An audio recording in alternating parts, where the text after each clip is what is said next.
السلام علیکم ورحمۃ اللہ وبرکاتہ، الحمد للہ رب العالمین والصلاة والسلام علی النبی الامین، اما بعد۔ آداب السؤال، سوال کرنے کے کیا آداب ہیں؟ تقریباً 6 آداب کا ذکر ہو چکا ہے، ابھی ادب نمبر 7 کی طرف آتے ہیں۔ شیخ فرماتے ہیں ان لا يسأل السائل عن اشیاء لا يفهمها الا الخاصة وان لا يثير السؤال امام العامة في المحاضرات العامة كأن يسأل سؤالا قد لا يعلم العامة معناه ولا يفهمون جوابه الا فئة قليلة من طلبة العلم۔ اللہ اکبر۔ کوئی ایسا سوال پبلک میں مت پوچھیں جو پبلک کے عقل سے اوپر کی بات ہو۔ کوئی ایسا خاص اسپیسیفک ایکیڈمک ہائی لیول کوشچنز جو عوام الناس کے لیے فتنہ پیدا کر سکتا ہے، اس کو جنرل پبلک ایونٹ سیشن میں نہیں کرنا چاہیے، کیونکہ اس سے عوام الناس میں فتنہ پیدا ہوتا ہے۔ مثال کے طور پر ایک عوامی مجلس ہے، اس میں ایک طالب علم یا ایک بندہ یا ایک شبہ ڈاؤٹ فل بندہ کھڑا ہو کے کہتا ہے، اے عالم دین، اے شیخ، مد دلیل علی وجود اللہ، اللہ کے وجود پر وہ سوال اٹھاتا ہے، نبی کے نبی ہونے کی دلیل مانگتا ہے، تقدیر پر سوال اٹھاتا ہے، شر کے متعلق سوال اٹھاتا ہے، تو پھر اب ہم کیا کریں؟ اب لوگوں جو عوام الناس جن کے ذہن میں اس طرح کے سوالات نہیں ہیں، اس بندے کے سوال اٹھانے کی وجہ سے لوگوں کا ایمان خطرے میں چلے جاتا ہے۔ اس لیے حضرت علی رضی اللہ عنہ وارضاہ فرماتے تھے کہ حدث الناس بما يعرفون اتحبون ان يكذب اللہ ورسولہ۔ حضرت علی رضی اللہ عنہ فرماتے ہیں حدث الناس بما يعرفون، ایک اور روایت میں حدث الناس بما يعقلون، لوگوں سے وہی بات کرو جو وہ جانتے ہیں یا جو ان کا عقل متحمل ہو سکتا ہے، جتنا ان کا عقلی لیول ہے۔ اتحبون، کیا تم یہ چاہتے ہو، ڈو یو لائک ان یکذب اللہ ورسولہ، کہ اللہ اور اللہ کے رسول کو جھٹلایا جائے؟ کیا آپ یہ چاہتے ہو کہ لوگ کہیں اللہ اور اللہ کے رسول کے بارے میں بری باتیں کریں؟ اسی لیے امام بخاری رحمہ اللہ نے اپنی کتاب العلم، صحیح بخاری میں کتاب العلم میں ایک باب باندھا ہے، فرمایا باب من خص بالعلم قوما دون قوم کراہیت ان لا يفهموا۔ اللہ اکبر۔ مثال کے طور پر ایک اور میں آپ کو مثال دیتا ہوں۔ مثال کے طور پر ایک بندہ جا کے اتنے بڑے مجلس میں صفات کے سوال کرتا ہے، اللہ کے صفات کے متعلق سوال کرتا ہے کہ اللہ کی صفت ید کا کیا مفہوم ہے، کیفیت کیا ہے، الرحمن علی العرش استوى، استوا کا کیا معنی ہے، یعنی یہ اس طرح کے جو مسائل عقیدے کے جو عام عوام کے لیے فتنہ اور شک کا باعث بن سکتا ہے۔ اسی طرح مثال کے طور پر وہ قیامت کے مسائل اور اس میں جو اختلافات پائے جاتے ہیں، دقیق مسائل فقہیہ یا اہل علم کے اختلاف کے متعلق وہ بات کرتا ہے۔ اسی لیے شیخ فرماتے ہیں العامة تحتاجون، العامة انما يحتاجون قولا واحدا بدلیلہ یمشون علیہ، جو عام عوام ہیں ان کو ایک ہی قول دیو، کیونکہ وہ اس پر چل سکیں، ورنہ وہ ان میں اختلاف پیدا ہو جائے گا۔ اسی طرح شیخ فرماتے ہیں کہ یہ بہت ضروری ہے کہ آپ حال اور مقام، لکل مقام مقال، ہر جگہ کی ایک خاصیت اور خصوصیت اور مقام ہوتا ہے، اس کے حساب سے آپ بات کیا کریں۔ الادب الثامن ایٹیکیٹ نمبر 8، اذا سألت فأجبت وكان عندك اشتباه فقل ما فهمت واسترجعه في الجواب حتى تفهمه۔ بولتے ہیں اگر آپ نے ایک سوال کیا اور آگے سے جواب آیا لیکن آپ کو سمجھ میں نہیں آئی کہ یہ کیا سوال ہے، تو آپ ان سے پوچھیں اور کہیں مجھے سمجھ میں نہیں آئی، I couldn't understand، مجھے سمجھ میں نہیں آئی، لم افہم، اور آپ ذرا مجھے مزید اس کو ایلیبریٹ اور مزید تشریح کر دیں۔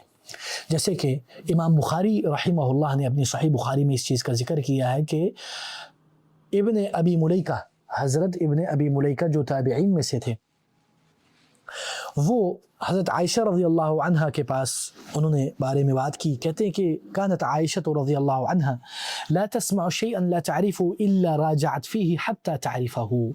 اگر حضرت عائشہ کوئی ایسی بات سن لے جو ان کو سمجھ میں نہیں آئی یا جو ان تک پہنچی نہیں ہے تو وہ جا کے پتہ کرتے اور تب تک وہ نہیں وہ کرتی جب تک وہ اس کو سمجھ نہ لے یا اس کو اس کا پتہ نہ چل جائے. اسی لیے صحابہ بھی اس ادب سے مزین اور بیوٹیفائی ہوئے تھے کہ اگر ان کو کوئی بات سمجھ میں نہ آئے تو وہ رسول اللہ صلی اللہ علیہ وسلم سے یا صحابہ سے پوچھ لیا کرتے تھے تاکہ وہ کوئی ایسی غلط بات لوگوں تک مت پہنچائیں جو نہیں پہنچنی چاہیے غلط انداز میں. الادب التاسع، the etiquette number 9، ان يكون السائل لبقا مع أهل العلم متأدبا معهم وهيابا لهم، فإنك إذا زدت في احترام العلم العالم وشعر بذلك منك فإنه يزيدك من العلم والجواب لأنك أصبحت متأهلا. اللہ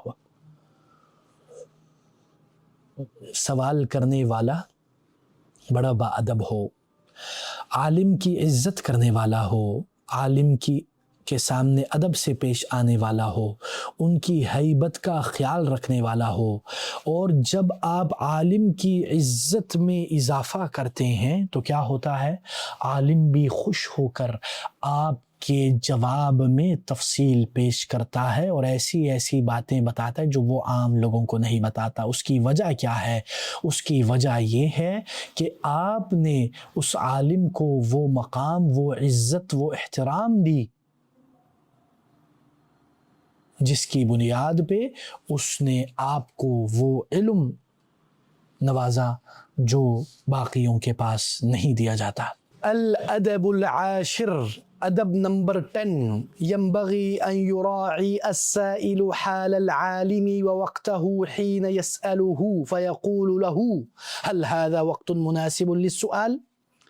سوال پوچھتے وقت اس ادب کا خاص طور پر خیال رکھنا چاہیے کہ جس سے سوال کیا جا رہا ہے، جن محترم شخصیت، عالم دین، مفتی، استاذ، شیخ سے آپ سوال کر رہے ہیں، ان کی حالت مناسب ہو کہ وہ جواب دے سکے. اسی لیے جب بھی آپ کسی عالم سے رابطہ کریں ان سے یہ ضرور پوچھیں هل هذا وقت مناسب للسؤال شیخنا، میرے شیخ، میرے استاذ مکرم، کیا یہ وقت مناسب ہے آپ سے سوال کرنے کا، یا ہم کسی اور وقت بھی سوال کر سکتے ہیں جو آپ کے لیے مناسب ہو. اگر وہ آپ کو یہ کہیں بیٹا ابھی میں مصروف ہوں، ابھی میں تھوڑا کسی کام میں مصروف ہوں، مشغول ہوں، پڑھا رہا ہوں، یا میں ذہنی طور پر تیار نہیں ہوں، تو آپ کہیں کوئی مسئلہ نہیں استاذ محترم، جو آپ کو مناسب لگے. تو اس میں آپ کو زیادہ ثواب، زیادہ اجر اور زیادہ ادب ملے گا، کیونکہ جب جس سے آپ سوال کر رہے ہیں جتنا وہ کمفرٹیبل ہوگا، جتنا وہ یعنی اپنی حالت اس کی بہتر ہوگی، اتنا وہ آپ کو اچھا اور مناسب جواب دے پائے گا. ورنہ کہیں ایسا نہ ہو کہ لینے کے دینے پڑ جائیں. یہ یاد رکھیں، کیونکہ کبھی کبھی آپ دیکھتے ہیں کہ بعض طلبۃ العلم استاذ اپنی یعنی 100% سچویشن میں نہیں ہوتا اور اس وقت سوال کرتے ہیں اور استاد تنگ آئے ہوئے ہوتے ہیں، لیکن وہ اپنے اس شاگرد کو کچھ کہتے نہیں ہیں، تو بعد میں وہ جواب میں ایسا جواب دیتے ہیں جس سے سوال کرنے والا پریشان ہو جاتا ہے. اس لیے ضروری ہے کہ عالم دین کی نفسیاتی، اجتماعی، ذہنی، زمانی، مکانی حالت کا خیال رکھا جائے تاکہ آپ اچھے انداز میں سوال کر سکیں. اسی لیے ایک مرتبہ شیخ فرماتے ہیں، ان کے جد امجد فضیلت الشیخ العلامہ مفتی اعظم سعودی عربیہ محمد ابن ابراہیم آل الشیخ رحمہ اللہ وغفر له وادخله فسیح جناته، ان سے ایک بار کسی نے گاڑی میں جاتے ہوئے پوچھا تو انہوں نے کہا کہ ان السیارة ما فيها فتاوى اذا ذهبنا الى البيت فادخل واسأل واذا كنا في المسجد اسألني فيه. بولتے ہیں کہ جب اس سے سوال پوچھا تو کہا گاڑیوں میں سوال کا جواب نہیں دیتا، میں فتویٰ نہیں دیتا، یا تو آپ میرے گھر تشریف لے آئے میں آپ کو جواب دے دوں گا، یا آپ مسجد میں تشریف لے آئے میں ادھر جواب دے دوں گا. کیوں؟ کیونکہ جو گاڑی میں بیٹھا ہوا بندہ ہے اس کے لیے کچھ مشکلات اور کچھ مسائل ہوتے ہیں۔ اس کی میں آپ کو ایک مثال دیتا ہوں۔ حضرت عمر رضی اللہ عنہ ابن عباس سے بہت محبت کرتے تھے اور ان کو یعنی مجالس میں اور کبار صحابہ کی مجالس میں آگے آگے کرتے، اور ابن عباس میں ان کو علم، ادب، ادا، حکمت، وزڈم اور کتاب و سنت کا علم ان میں نظر آتا تھا۔ تو حضرت ابن عباس نے ایک بار کہا ہبت ان اسأل عمر عن الامرأتین اللتین تظاہرتا علی رسول اللہ، بولتے ہیں حضرت عمر کی ہیبت کی وجہ سے میں ایک بار ان کی ہیبت کی وجہ سے ان سے وہ سوال نہ کر سکا کہ وہ دو عورتیں جنہوں نے تظاہر اور مظاہرہ کیا تھا، یعنی رسول صلی اللہ علیہ وسلم سے مظاہرہ سے مراد کہ انہوں نے یعنی رسول اللہ صلی اللہ علیہ وسلم سے دوری اختیار کی تھی، تو میں نے ان سے پوچھنا تھا کون ہے، لیکن نہیں پوچھ سکا۔ تو ایک مرتبہ بولتے کہ ہم حج میں تھے تو حضرت عمر نے ان کو کہا پانی لیا، وضو کرنا ہے، تو حضرت ابن عباس نے جب پانی قریب کیا اور کہا قلت یا امیر المؤمنین من المرأتان اللتان قال فیہما جل جلالہ ان تتوبا الی اللہ فقد صغت قلوبکما، کہ وہ دو عورتیں کون تھی جن کے بارے میں اللہ تعالیٰ نے یہ آیت نازل کی کہ اگر تم دونوں توبہ کر لو تو اللہ تعالیٰ اس طرح معاملہ، تو یہ کون تھے دونوں؟ تو حضرت عمر رضی اللہ عنہ نے کہا وہ حضرت عائشہ اور حفصہ رضی اللہ عنہ تھی۔ اسی لیے وہ کہتے ہیں کہ حضرت ابن عباس رضی اللہ عنہ کبھی کبھی اپنے جو ان کا بردہ ہوتا ہے جو پہننے والا، اس کو گرمی کی شدت میں تکیہ بنا کے کسی انصاری کے گھر کے سامنے بچھا کے لیٹ جاتے، سو جاتے یا ادھر بیٹھ جاتے تاکہ وہ ان سے علم حاصل کریں، ان سے حدیث حاصل کریں۔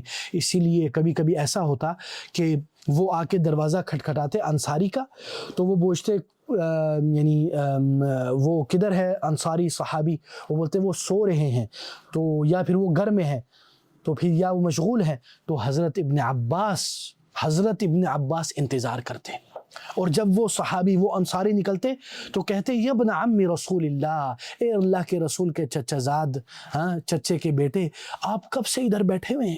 تو حضرت ابن عباس کہتے ہیں منذ کذا وکذا، میں اس وقت سے بیٹھا ہوا ہوں۔ تو وہ بولتے ہیں فہلا بعثت الی حتی آتیکا، تو حضرت ابن عباس کو کہتے ہیں اگر آپ مجھے کہہ دیتے میں خود آپ کے پاس آ جاتا۔ تو حضرت ابن عباس کہتے انا کنت احق ان آتیکا، یعنی یہ آپ کا زیادہ حق ہے اور میرا زیادہ اس میں حق ہے کہ میں آپ کے پاس آؤں۔ اور کبھی کبھی وہ اپنے بردے کو تکیہ بناتے اور مٹی آ کے ان کے اوپر غبار اور وغیرہ آ جاتے، تو یہ سارا کس لیے؟ علم کے لیے تذلل، ان کی ساری عاجزی دکھاتے۔ تو اس لیے بہت ضروری ہے کہ سوال کرتے وقت اس چیز کا خیال رکھا جائے کہ جس سے سوال کیا جا رہا ہے اس کی حالت کیا ہے۔ اسی طرح ادب الحادی عشر، ادب نمبر 11، وہ کیا ہے کہ سوال کرنے والے کو اگر سوال کرنے والا جس سے سوال کیا جا رہا ہے شیخ، مفتی، عالم دین، وہ اگر آپ کو جھڑک دے، ڈانٹ دے، سنائے، تربیتی پہلو سے ذرا تنبیہ کرے تو آپ صبر کریں، صبر کا مظاہرہ کریں اور ان کے لیے عذر نکالیں اور ادب اور عزت سے پیش آئیں۔ یہ نہیں کہ اگر عالم دین، کیونکہ کبھی کبھی علماء جلال میں آ جاتے ہیں، کبھی کبھی علماء اپنے یعنی ان کی بھی وہ بھی انسان ہیں، تو کبھی اگر ایسا کرے تو آپ صبر کا مظاہرہ کریں، سختی کا جواب سختی سے مت دیں۔ ادب نمبر 12واں، وہ کیا ہے؟ اللہ یخرج السائل العالم او طالب العلم، سوال کرنے والا شیخ یا عالم دین یا طالب علم کو حرج میں نہ ڈالے، ان کو شرمندگی کا باعث نہ بنائے، ان کے لیے مسئلہ پیدا نہ کرے۔ مثال کے طور پر وہ کہے اسألک باللہ وبوجہہ واقسم علیک ان تجیب، خدا کی قسم اس کا مجھے جواب دے کے رکھو، اس کا مجھے جواب چاہیے۔ تو ہو سکتا ہے جس سے آپ سوال پوچھ رہے ہیں اس کا کوئی ایسا جواب ہو جو عوام الناس کے سامنے پیش کرنا مناسب نہیں ہے، اس لیے وہ جواب دینے سے گریز کر رہا ہے، لیکن آپ نے ان کو کارنر میں لگا دیا، آپ نے ان کو پھنسا دیا شرعی طور پر، اب وہ مجبور ہیں، اور اگر وہ کہیں گے تو ان کے لیے بھی مسئلہ، آپ کے لیے بھی مسئلہ۔ تو اس لیے بہت ضروری ہے کہ آپ اس طرح کا طریقہ نہ اپنائیں، کسی کے اوپر قسم یا اپنی رائے مت تھوپیں کہ وہ بیچارہ پھنس جائے اور بعد میں آپ پچھتائیں۔ اچھا جی، دوسری جو شیخ نے ایک اور بات کہی ہے وہ یہ کہی ہے کہ العلم یؤخذ من اہلہ بالتلقی، یعنی وہ بولتے ہیں علم کو آپ علماء سے تلقی کر کے ایک ایک کر کے بالمشافہہ اخذ کرتے. اسی لیے ابن وہب رضی اللہ عنہ رحمہ اللہ فرماتے ہیں لولا ان اللہ تعالی استنقذنا بمالک واللیث لظللنا، اگر حضرت امام مالک اور اللیث نہ ہوتے تو ہم ہلاک ہو جاتے اگر ہم نے ان سے ڈائریکٹ علم حاصل نہیں کیا ہوتا. اس لیے بہت ضروری ہے کہ طالب علم اور عالم دین سے اسی سے سوال کیا جائے جو اہل علم ہے. لا تأخذ العلم عن صحفی ولا القرآن من مصحفی، علم کو صحفی سے مت اخذ کرو. جیسے کہ آج کل کیا بولتے ہیں سیلف لرننگ، میں نے کتاب پڑھی. کتاب پڑھنے سے علم حاصل نہیں ہوتا، علماء سے اساتذہ سے علم حاصل کرنے سے علم. ایک بندہ ہوتا ہے میں نے قرآن کی تجوید سیکھی، قرآن سیکھا اکیلا بغیر استاد کے، وہ بہت زیادہ غلطیاں کرتا ہے. اسی لیے علماء نے ان چیزوں سے یعنی بہت زیادہ سختی سے منع کیا ہے اس بارے میں کہ کوئی نعوذ باللہ علم حاصل کرے جہلا سے. اور خاص کر آج کل کے پرفتن زمانے میں ایک قسم ہے جس کو بولتے ہیں الرویبضہ. الرویبضہ کون ہے؟ رسول اللہ صلی اللہ علیہ وسلم نے فرمایا الرویبضہ، قیامت کے قریب ایسے لوگ ہوں گے التافہ الرجل التافہ یتکلم فی امر العامہ، وہ معمولی سا شخص، وہ جاہل شخص جس کو قرآن پڑھنا نہیں آتا وہ عوام الناس کے مسائل میں فتویٰ دے. جیسے کہ آج کل کے ہمارے زمانے میں بڑے بڑے موٹیویشنل سپیکر، بڑے بڑے ماڈرن اسلامک کیوٹ بوائز کول اسلامک اسکالر جن کو قرآن صحیح طریقے سے پڑھنا نہیں آتا، جنہوں نے کسی شیخ سے پراپر کتاب نہیں پڑھی ہوتی، جنہوں نے کوئی بھی علم صحیح طریقے سے حاصل نہیں کیا ہوتا، بنیادی بیسک نالج سے وہ محروم اور محلول ہے. اور اسی طرح ان کو قرآن بھی، ذرا سوچئے ایک شخص کو قرآن صحیح طریقے سے نہیں پڑھنا آتا، وہ آ کے آپ کے سامنے بولتا ہے میں مفتی تو نہیں لیکن میری رائے یہ ہے. یہ علامات قیامت میں سے ہے، یہ قیامت کی نشانیوں میں سے جیسے کہ صحیح حدیث میں ہے. اسی لیے انسان کو چاہیے کہ وہ یعنی ان چیزوں کا خیال رکھے اور علماء سے سوال کرے. ہر للو پنجو مشہور بندے کے پیچھے بھاگنے کے بجائے اللہ والوں سے پوچھے. الادب الثالث عشر، آخری جو ادب ہے اور اس کے بعد پھر ہم اختتام اور اکتفا کرتے ہیں، وہ یہ ہے کہ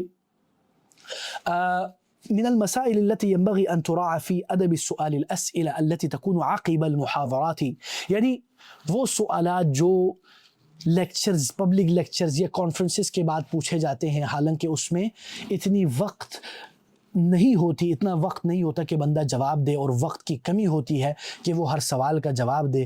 اسی لیے جو بندہ ادھر رکھا جاتا ہے کہ وہ سوالات کو چوز کرے تو وہ اس چیز کا خیال رکھے کہ وہ ایسے سوالات یعنی عالم کے سامنے رکھے جو مناسب ہو، جو اس کانفرنس یا اس اجتماع سے یہ نہ ہو کہ وہ غیر مناسب ہو. اس لیے بہت ضروری ہے کہ وہ مناسب سوال کرے. اسی لیے جب رسول اللہ صلی اللہ علیہ وسلم سے پوچھا گیا ایک مجلس میں متی الساعہ، قیامت کب ہے، تو اللہ کے نبی نے اپنی بات جاری رکھی. تو اس بندے نے دوبارہ ہی کہا متی الساعہ، تو اللہ کے نبی نے بات جاری رکھی. اس نے دوبارہ پوچھا متی الساعہ، تو اللہ تعالیٰ کے اوپر اللہ کے نبی نے قرآن یہ پڑھ کے سنایا یسألونک عن الساعة ایان مرساها فیما انت من ذکراها. ٹھیک ہے نا؟ تو اس لیے بہت ضروری ہے کہ انسان سوال کرتے وقت ان آداب کا خیال رکھے، ورنہ پھر بہت سارے فتنے اور مسائل پیدا ہوتے ہیں. اللہ تعالیٰ ہمیں ان باتوں پر غور و فکر اور عمل کی توفیق دے، اور اللہ تعالیٰ ہمیں ہدایت دے. وآخر دعوانا عن الحمد للہ رب العالمین. سبحانک اللہم بحمدک اشہد ان لا الہ الا انت استغفرک واتوب الیک. والسلام علیکم ورحمۃ اللہ وبرکاتہ.